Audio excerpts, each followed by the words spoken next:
नमस्कार मित्रांनो, स्वागत आहे तुमचं आपल्या या यूट्यूब चॅनलमध्ये. तुम्ही जर या चॅनलवर नवीन असाल तर सबस्क्राईब करायला विसरू नका. मित्रांनो, आज आपण पाहणार आहोत वर्ग 12वा विषय इंग्रजी यातील 4.3 around the world in 80 days या कादंबरीमधील चॅप्टर 34 हे आपण लाईन टू लाईन एक्सप्लेनेशन या चॅप्टरचं आपण पाहणार आहोत. चला तर मग सुरुवात करूयात. Chapter 34 in which Phileas Fogg at last reaches London, की ज्यामध्ये फिलियस फॉग शेवटी अखेर लंडनला पोहोचतो. Phileas Fogg was in prison. Phileas Fogg हे तुरुंगात होते. He had been shut up in the custom house and he was to be transferred to London the next day. त्यांना कस्टम हाऊसमध्ये बंदिस्त करण्यात आले होते आणि दुसऱ्या दिवशी लंडनला नेण्यात येणार होते. पॅसेपार्ट out when he saw his master arrested. Passepartout की त्यानं जसं पाहिलं, when he saw his master arrested, की आपल्या मालकाला पोलिसांनी पकडलं किंवा मालिकाला अरेस्ट केलेलं आहे. Would have fallen upon Fix he had not been held back by some policeman. म्हणजे पॅसेपार्टला जर पोलिसांनी धरून ठेवलं नसतं तर आपल्या मालकाला अटक केल्याचं पाहून तो फिक्सच्या अंगावर धावून गेला असता. Aouda was thunderstruck at the suddenness of an event which she could not understand. या अशा अचानक घडलेल्या घटनेमुळे जी ऑडा आहे, या ऑडाला जणू काही धक्का बसला होता.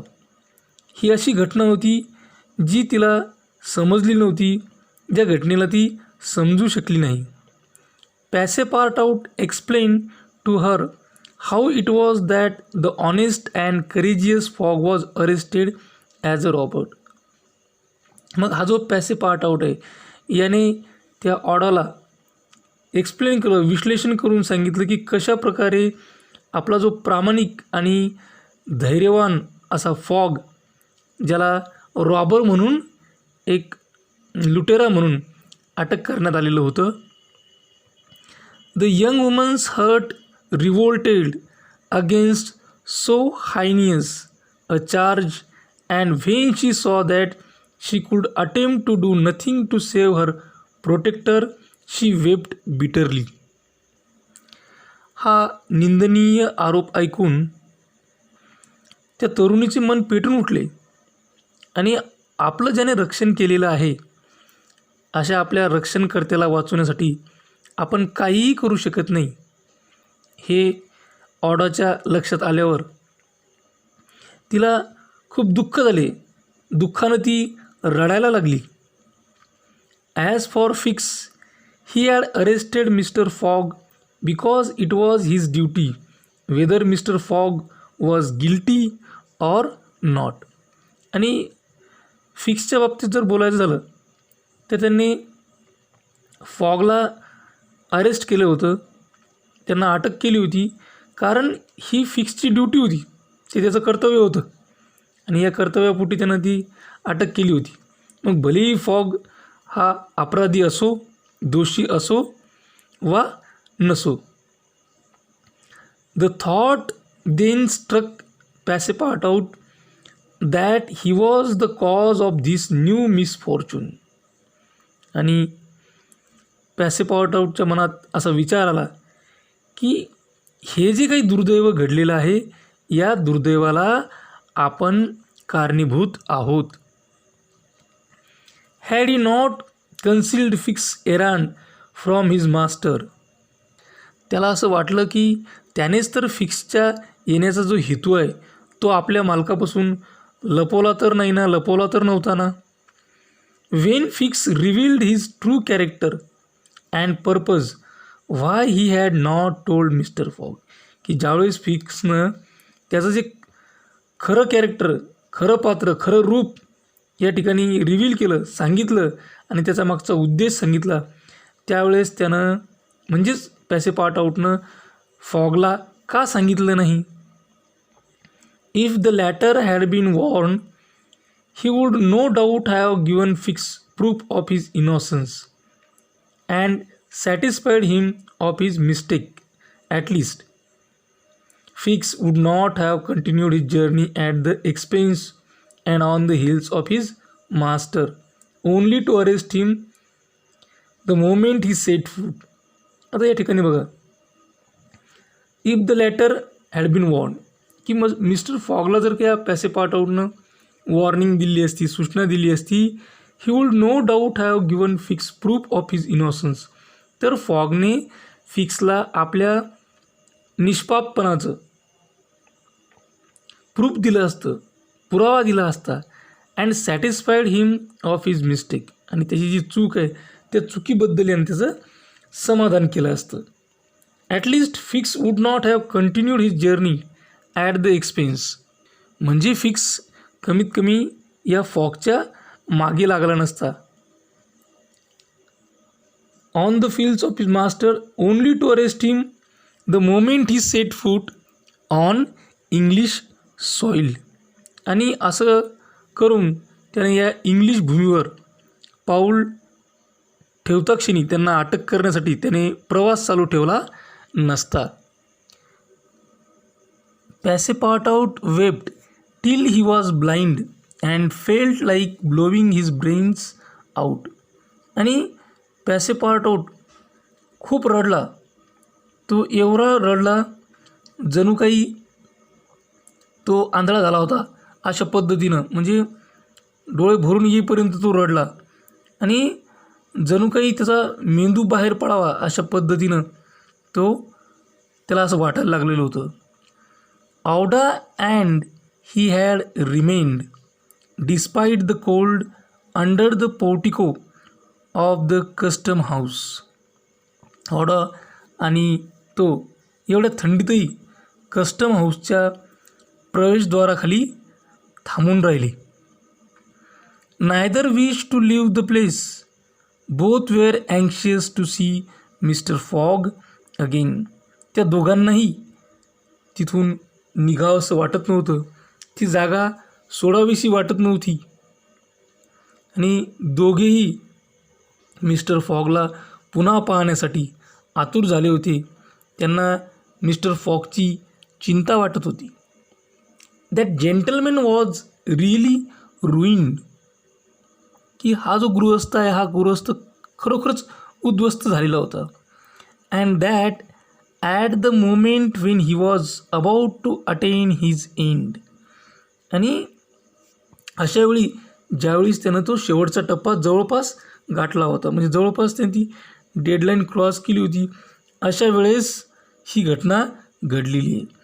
दिस अरेस्ट वॉज फॅटल, ही अटक फार घातक ठरली होती. Having arrived at Liverpool at 20 minutes before 12 on the 21st of December, he had till a quarter before 9 that evening to reach the Reform Club, that is 9 hours and a quarter. The journey from Liverpool to London was 6 hours. की 21 डिसेंबरच्या रोजी रात्री 12 वाजायला 20 मिनटं बाकी असताना लिव्हरपूलला पोहोचल्यानंतर संध्याकाळी 8:45 वाजता रिफॉर्म क्लबवर पोहोचवायला त्यांच्याकडे अजून 9.25 तास होते, आणि लिव्हरपूल ते लंडन हा प्रवास 6 तासांचा होता फक्त. If anyone at this moment had entered the custom house, he would have found Mr Fogg seated motionless, calm and without apparent अँगर अपॉन अ वुडन बेंच. आत्ताच्या क्षणाला, या क्षणाला कोणी जरी या कस्टम हाऊसमध्ये आलं असतं तर त्याला या ठिकाणी स्तब्ध, निश्चल आणि अत्यंत शांत असे मिस्टर फॉग या लाकडी बेंचवर बसलेले दिसले असते. He was not, it is true, resigned, but this last blow failed to force him into an outward betrayal of any emotion. आणि आपल्याला माहिती आहे की ह्या परिस्थितीला ते काही शरण गेले नव्हते. आणि हे खरं असलं तरी हा जो शेवटचा आघात आहे, या आघातामुळं कोणत्याही भावना व्यक्त करण्याच्या ते पलीकडे निघून गेले होते. Was he being devoured by one of those secret rages, all the more terrible because contained, and which only burst forth with an irresistible force at the last moment? No one could tell. आपण असा विचार करूयात की मनात दाबून ठेवलेला त्याचा जो राग आहे, त्या रागाने जर त्यांना उद्ध्वस्त केले असेल तर ते फार भयानक होतं. कारण तो राग निर्णायक क्षणी बेभानपणे उसळून बाहेर पडला तर नो वन कुड टेल, कोणी काहीच सांगू शकत नव्हते. There he sat calmly waiting for what, त्या ठिकाणी ते बसले होते, शांततेने वाट पाहत होते. फॉर वॉट, कशाची वाट पाहत असतील, कोणाची वाट पाहत असतील. Did he still cherish hope, अजूनही त्यांच्या मनात त्यांनी आशा बाळगली होती का. Did he still believe now that door of this prison was closed upon him that he would succeed, की आता कोठडीत बंद झाल्यानंतरसुद्धा आपण यशस्वी होऊ असा त्यांना विश्वास वाटत होता का. However that may have been mister Fogg carefully put his watch upon the table and observed its advancing hands. आणि हे काही असलं तरी जे मिस्टर फॉग आहेत, फॉगने काळजीपूर्वक आपलं जे घड्याळ आहे ते घड्याळ टेबलावर ठेवले आणि त्या घड्याळाचे पुढे सरकणारे ते काटे पाहत राहिले. Not a word escaped his lips, त्यांच्या तोंडून एकही शब्द बाहेर पडला नव्हता. But his look was singularly set and stern, पण त्यांचा जो चेहरा आहे, त्यांचा जो लुक आहे, तो फार करारी असा दिसत होता.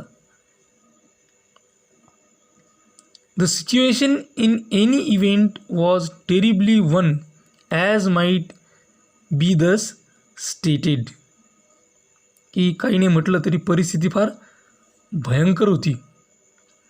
If Phileas Fogg was honest, he was ruined. If he was knave, he was caught. आणि किंबहुना आपल्याला असं म्हणता येईल की फिलियस फॉग जर प्रामाणिक असतील तर ते उद्ध्वस्त झालेले होते, आणि ते जर का बदमाश असतील तर ते तावडीत सापडलेले होते.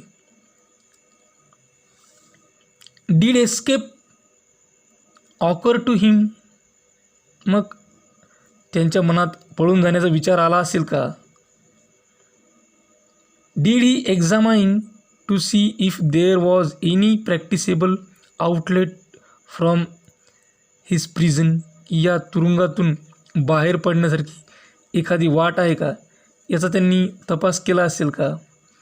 Did he think of escaping from it, याच्यापासून त्यांनी सुटका करून घेण्याचा विचार केला असेल का. पॉसिबली, ठीक आहे, असा केलासुद्धा असेल. For once he walked slowly around the room, कारण एकदा त्या खोलीमध्ये अत्यंत शांतपणे संतपणे त्यांनी एक फेरी मारली होती. But the door was locked, दरवाजाला कुलूप होती, दरवाजा लावलेला होता. And the window heavily barred with iron rods, आणि खिडकी ही भक्कम जाड लोखंडी सळ्या लावून बंद केलेली होती. ही सॅट डाऊन अगेन, ते पुन्हा खाली बसले. And drew his journal from his pocket, आणि त्यांनी ते आपल्या खिशातून जर्नल बाहेर काढले. On the line where this words were written, आणि त्यावर लिहिलेलं होतं 21 डिसेंबर, 21 डिसेंबर, सॅटरडे, शनिवार, लिव्हरपूल. ही ॲडेड आणि त्यांनी पुढे लिहिले 18th day 11:40 AM and weighted, की 80वा दिवस सकाळी 11:40 अँड वेटेड, आणि ते शांतपणे वाट पाहत बसले. The custom house clock struck 1, आणि कस्टम हाऊसच्या घड्याळात 1 वाजल्याचा ठोका पडला. Mister Fogg observed that his watch was 2 hours too fast, आणि मिस्टर फॉगच्या असं लक्षात आलं की त्यांचे घड्याळ 2 तास पुढं होते. 2 hours, 2 तास. Admitting that he was at this moment taking an express train, he could reach London and the Reform Club by 9:15 PM. His forehead slightly wrinkled, की आता यावेळी एक्सप्रेस ट्रेन पकडून ते लंडनला रिफॉर्म क्लबमध्ये रात्री 9:15 पोहोचू शकले असते, याची त्यांना जाणीव झाली. आणि जशी जाणीव ही फॉगला झाली तशा त्याच्या कपाळावर आठ्या पडल्या. At 33 minutes past 2 he heard a singular noise outside, की 2:33 त्यांना बाहेर एक विचित्र आवाज ऐकू आला. Then a hasty opening of doors, आणि घाईघाईने कोणतरी दरवाजे उघडल्याचा तो आवाज होता. Passepartout voice was audible, की पॅसेपार्ट आउटचा आवाज ऐकू येत होता. And immediately after that of Fix, आणि त्याच्या अगोदर फिक्सचा त्याच्यानंतर फिक्सचा आवाज ऐकू येत होता. Phileas Fogg's eyes brightened for an instant, की क्षणभर का होईना फिलियस फॉगचे डोळे चमकले. द डोअर स्वंग ओपन, दरवाजा धाडकन उघडला. And he saw Passepartout, Aouda and Fix who hurried towards him, आणि त्याने पाहिले की पॅसेपार्ट आउट, ऑडा आणि फिक्स हे घाईघाईनं त्याच्याकडं येत आहेत. Fix was out of breath, फिक्सला तर जणू दमच लागला होता, तो धापा टाकत आला. And his hair was in disorder, त्याचे केस विस्कटलेले होते. ही कुड नॉट स्पीक, तो बोलू शकत नव्हता. सर, ही स्टॅमर्ड, आणि तो अडखळत म्हणाला, sir forgive me most unfortunate resemblance robber arrested 3 days ago, you are free, की सर मला माफ करा, आणि हा अत्यंत दुर्दैवी असा योगायोग आहे की 3 दिवसापूर्वी ज्यानं रॉबरी केली होती, ज्यानं दरोडा टाकला होता, त्या दरोडेखोराला अटक झालेली आहे. यू आर फ्री, तुम्ही आता मुक्त आहात. फिलियस फॉग वॉज फ्री, की फिलियस फॉग असा मुक्त झाला होता. He walk to the detective, ते त्या डिटेक्टिव्हकडे, फिक्सकडे चालत आले. Looked him steadily in the face, आणि अत्यंत शांतपणे त्यांनी त्या चेहऱ्याकडे पाहिलं. And with the only rapid motion he had ever made in his life, or which he ever would make, drew back his arms and with a precision of machine knocked fix down, की त्यांनी त्यांच्या आयुष्यात कधी न केलेली किंवा यापुढे ते कधी अशीच करणार नाही अशा पद्धतीची एक कृती केली. बरं, ती कृती कोणती? तर त्यांनी आपले हात मागे खेचले आणि एखाद्या मशीनप्रमाणे फिक्सला एक ठोसा मारला, त्यांना मारला आणि तो फिक्सला खाली पाडलं. वेल हिट क्राईड पॅसेपार्ट आउट, मग पॅसेपार्ट आउट जोरात ओरडला, वेल हिट, काय मारलं म्हणून. पार्ब्ल्यू, that's what you might call a good application of English fist. तर याला म्हणतात इंग्रजी मुठींचा उत्तम वापर करणे. हा पार्ब्ल्यू नावाचा शब्द वापरला, ज्याला आपण म्हणतो भल्ले वा किंवा शाबाससाठी वापरला जातो. Fix, who found himself on the floor, did not uttered a word, की फिक्स जो जमिनीवर पडला होता, आता ठोसा मारल्यामुळं, बुक्का मारल्यामुळं तो जमिनीवर पडला होता, did not utter a word, त्यानं एक शब्दही उच्चारला नाही. He had only received his deserts, कारण त्याला त्याचा प्रसाद मिळाला होता. Mister Fogg, Aouda and Passepartout left the custom house without delay. मग फॉग, ऑडा आणि पॅसेपाटोटनं कोणताही उशीर न करता कस्टम हाऊस सोडलं. तिथून ते निघाले. Got into a cab, एका कॅबमध्ये, एका टॅक्सीमध्ये बसले. And in a few moments descended at the station, आणि काही क्षणातच ते स्टेशनवर पोहोचले आणि तिथे जाऊन उतरले. Phileas Fogg asked if there was an express train about to leave for London. मग फिलियस फॉगने विचारणा केली की लंडनला जाणारी एखादी एक्सप्रेस ट्रेन आहे का. It was 40 minutes past 2. आता 2:40 झालेली होती. The express train had left 35 minutes before, आणि एक्सप्रेस ट्रेन 35 मिनिट अगोदरच सुटली होती, ती अगोदरच गेली होती. Phileas Fogg then ordered a special train. त्यामुळे फिलियस फॉगने काय केलं, स्पेशल ट्रेनची ऑर्डर केली, स्पेशल ट्रेनची, विशेष ट्रेनची मागणी केली. There were several rapid locomotives on hand, की त्या ठिकाणी बरेचसे इंजिनं हे उपलब्ध होते. But the railway arrangements did not permit the special train to leave until 3 o'clock. पण तिथं असलेलं जे रेल्वे अरेंजमेंट आहे, ते प्रशासन आहे, त्यांनी 3 वाजेपर्यंत कोणतीही स्पेशल ट्रेन सोडायला परवानगी दिली नाही. At that hour Phileas Fogg having stimulated the engineer by the offer of a generous reward. तेव्हा फिलियस फॉगने तिथं असलेल्या इंजिनियरला काहीतरी बक्षीस देऊन त्याला तयार केले. At last set out towards London with Aouda and his faithful servant. आणि शेवटी तोही तयार झाला इंजिनियर, आणि ऑडा, त्यानंतर फिलियस फॉग आणि त्याचा विश्वासू नोकर हे सर्वजण लंडनला जायला निघाले. It was necessary to make the journey in 5 hours and a half. हा प्रवास 5.5 तासांमध्ये पूर्ण करणे आवश्यक होते. And this would have been easy on a clear road throughout. आणि जर संपूर्ण रस्ता मोकळा भेटला असता, क्लिअर असता, स्पष्ट असता, तर हे शक्य होतं. But there were forced delays. पण यांच्या वाटेमध्ये विनाकारण असा विलंब होत गेला. And when mister Fogg stepped from the train at the terminus, all the clocks in London were striking 10 minutes before 9.